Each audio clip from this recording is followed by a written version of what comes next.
Bapak Ibu Saudara, selamat malam, Shalom. Kita telah ada di penghujung tahun 2022. Semua karena kebaikan, kasih dan setia dari Tuhan bagi semua kita. Dan hari ini kebenaran firman Tuhan yang mau ditaburkan bagi semua kita terambil dari Alkitab Kudus Perjanjian Lama, Kitab Yoel pasal 2 ayat 18 sampai dengan ayat yang ke-27 yang berbicara tentang janji Tuhan kepada bangsa yang bertobat. Bapak dan Ibu Saudaraku yang terkasih, sering kita menjadi orang-orang yang kecewa, menjadi orang-orang yang tawar hati ketika janji itu diingkari. Banyak orang yang berjanji tetapi hanya sebuah kebohongan ketika dia ternyata tidak bisa menepati janji. Akhirnya kita tidak akan mudah untuk percaya dengan setiap janji yang kita terima, sehingga kita menjadi orang-orang yang apatis dengan sebuah janji.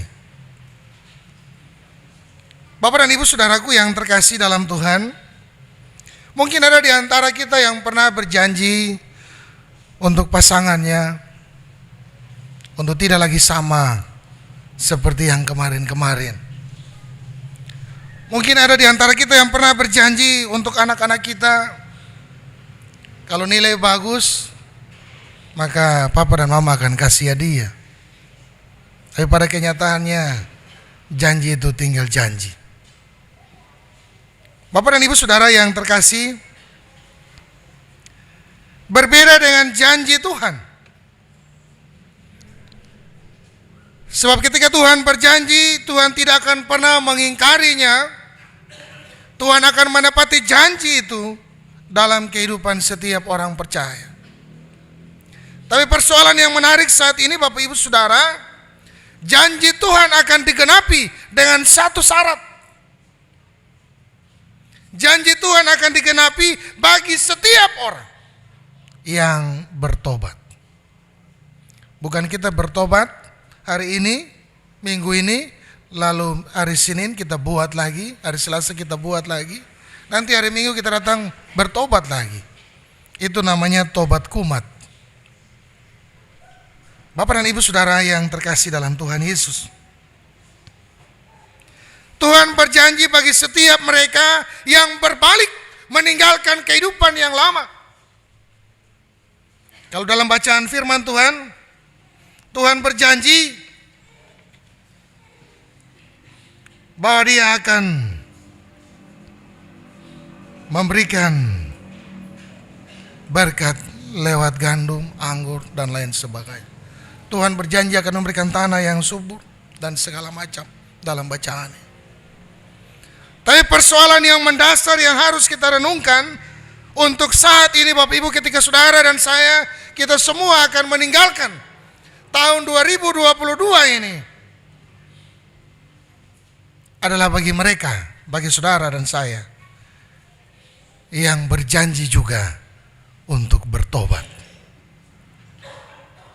Bertobat itu bukan berarti kita bikin hari ini lalu besok kita buat lagi. Bertobat itu bukan berarti kita pakai yang baru untuk menutup yang lama.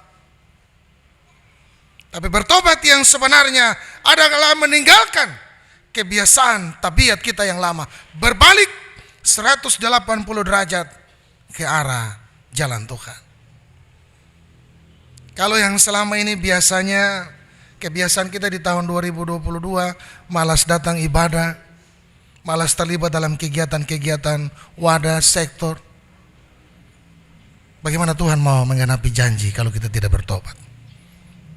Kalau yang selama ini kita suka marah-marah, kita belum mampu berdamai dengan hati kita, kita belum mampu berdamai dengan orang-orang di sekitar kita, kita belum mampu berdamai dengan tetangga-tetangga kita, dengan suami, dengan istri, dengan anak-anak, bahkan dengan saudara kita. Bagaimana janji Tuhan mau digenapi bagi kehidupan Bapak Ibu Saudara dan saya? Maka syaratnya hanya satu, bertobat. Bertobat artinya berbalik, meninggalkan kehidupan kita yang lama, datang kepada kehidupan yang baru di dalam Tuhan. Kalau kemarin-kemarin khotbah kita diantar untuk pilih jalan Tuhan, jalan yang disediakan Tuhan, maka mestinya juga saat ini ketika hendak meninggalkan tahun 2022, kita berbalik dari kehidupan kita yang lama, masuk kepada kehidupan yang baru di dalam Tuhan. Bapak dan Ibu Saudaraku yang terkasih dalam Tuhan kita Yesus Kristus, kalau kita baca, kita akan temukan bahwa Nabi Yoel, dia menuliskan nubuat ini. Dia bernubuat 400 tahun sebelum Tuhan Yesus hadir. 400 tahun sebelum Masehi. Nabi Yoel dikenal dengan pemberitaannya tentang hari Tuhan yang akan segera datang. Dia menyuarakan pertobatan bukan saja untuk umat, tapi dimulai dari ahli-ahli Taurat, para pelayan Tuhan, sampai kepada umat. Dan hari ini firman Tuhan yang sama juga diperdengarkan bagi kehidupan Bapak Ibu Saudara dan saya mengakhiri tahun 2022. Bapak dan Ibu Saudaraku yang terkasih di dalam Tuhan kita Yesus Kristus, Nabi Yoel menyerukan tentang janji Tuhan kepada bangsa Israel supaya mereka bertobat. Dan hari ini juga janji Tuhan itu akan digenapi bagi setiap orang, termasuk Bapak Ibu Saudara dan saya, ketika saudara dan saya berjanji dengan segenap hati juga untuk meninggalkan kehidupan kita yang lama, bertobat, berbalik kepada Tuhan. Bapak dan Ibu Saudara yang terkasih dalam Tuhan Yesus, pada bacaan firman Tuhan ini Allah mau menyampaikan kekecewaannya. Bahkan dikatakan Allah menjadi Allah yang cemburu. Dalam bacaan kita pada ayat yang ke-18, Tuhan menjadi cemburu karena tanahnya dan ia belas kasihan kepada umat.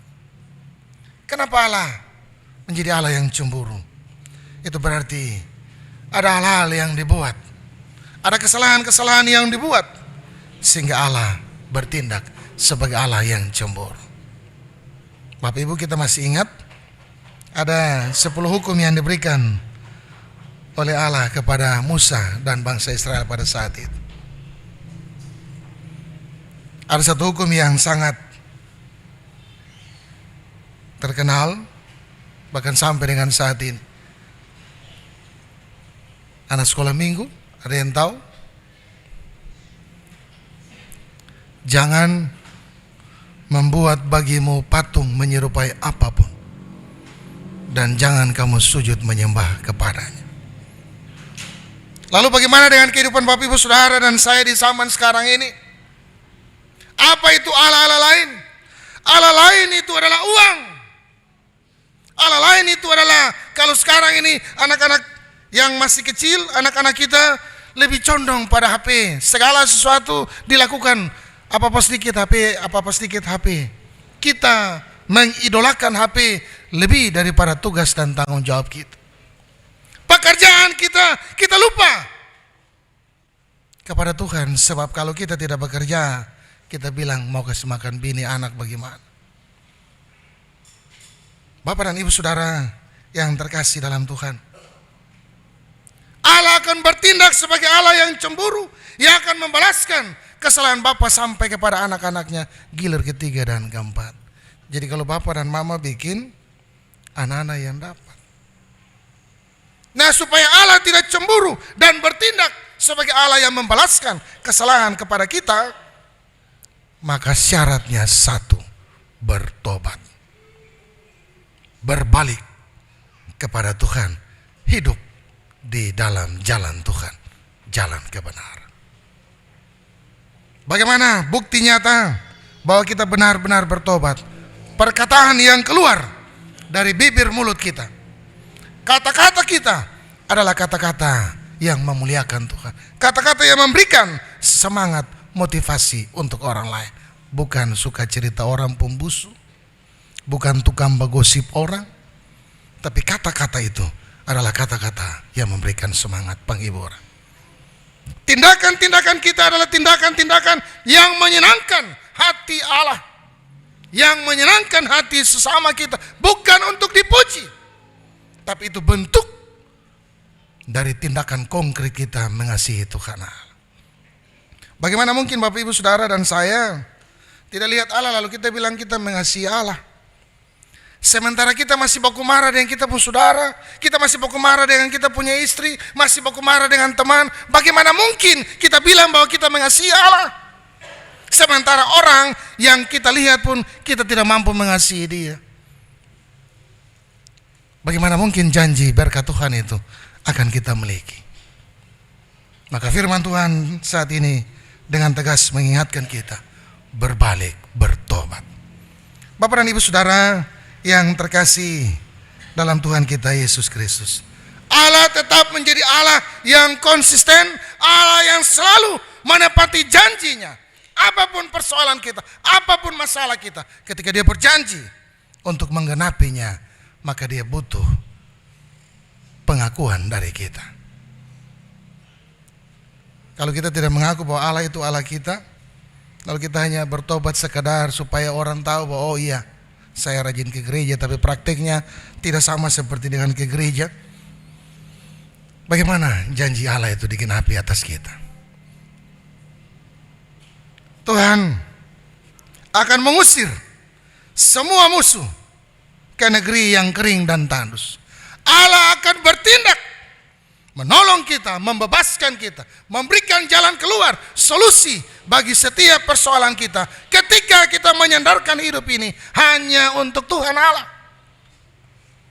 Tapi kalau dalam sehari-hari kita, ketika ada persoalan kita cari yang lain, ketika kita sakit kita pergi berobat di orang pintar, kita minta pertolongan dari orang lain, nanti air sampai di batang leher baru kita datang untuk Tuhan. Kebiasaan kita seperti itu.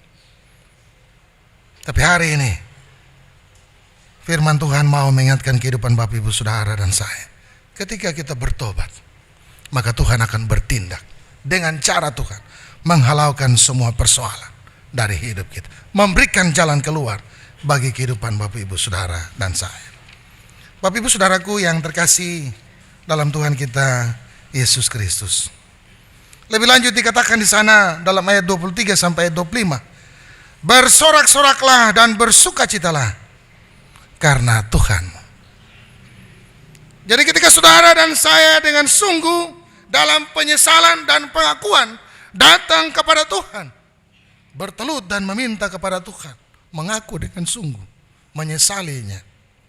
Seperti liturgi kita, mengaku, menyesal, lalu memperoleh anugerah pengampunan dosa, maka Tuhan akan bertindak. Kita akan menjadi orang-orang yang bersukacita, menjadi orang-orang yang berbahagia. Tuhan senantiasa memberikan hujan kepada mereka pada awal musim dengan adil. Bahkan tempat pengerikan menjadi penuh dengan gandum dan tempat pemerasan melimpah dengan anggur dan minyak. Bagi mereka yang bertobat, yang mengandalkan Tuhan dalam seluruh hidup kita. Bapak Ibu Saudara yang terkasih dalam Tuhan kita Yesus Kristus, firman Tuhan ini dengan tegas mengingatkan setiap kita supaya kita meninggalkan kehidupan kita yang lama, berbalik kepada Tuhan. Kalau kita baca kitab Yoel pasal 2 ayat 18 sampai 27, kurang lebih ada 10 janji Tuhan bagi orang yang bertobat. Tapi kalau dikasih garis besar ada 3 poin penting, yaitu Allah berjanji memulihkan kehidupan kita, Allah berjanji memberkati tanah, Allah berjanji untuk memberkati semua upaya kerja kita. Supaya dengan itu Allah juga berjanji untuk memberikan kesejahteraan bagi kita. Dan yang ketiga, Allah berjanji supaya saudara dan saya diperbarui kehidupan rohani kita. Seperti nats pembimbing kita katakan, kamu akan mengetahui bahwa aku ini ada di antara orang Israel, dan bahwa aku ini Tuhan adalah Allahmu, dan tidak ada yang lain, dan umatku tidak akan menjadi malu lagi untuk selama-lamanya. Bapak dan Ibu Saudara yang diberkati Tuhan, janji Tuhan di akhir tahun 2022 bagi Bapak Ibu Saudara dan saya, ingin supaya kita mengetahui bahwa Allah itu ada dengan kita. Ketika kita berseru memanggil namanya, Dia tidak sekedar mendengar. Iya kan Bapak Ibu, masih ingat? Bukan orang yang berseru-seru Tuhan, Tuhan akan diselamatkan, tapi mereka yang diselamatkan adalah mereka yang melakukan apa yang Tuhan kehendaki. Kalau hari ini firman Tuhan mengingatkan kita untuk berbalik, bertobat, maka lakukanlah supaya saudara dan saya juga mendapat janji berkat Tuhan. Kita diselamatkan, dihantar masuk tahun yang baru dengan lembaran yang baru bersama dengan Tuhan. Ada amin? Tuhan Yesus memberkati kita dengan kebenaran firman-Nya. Amin.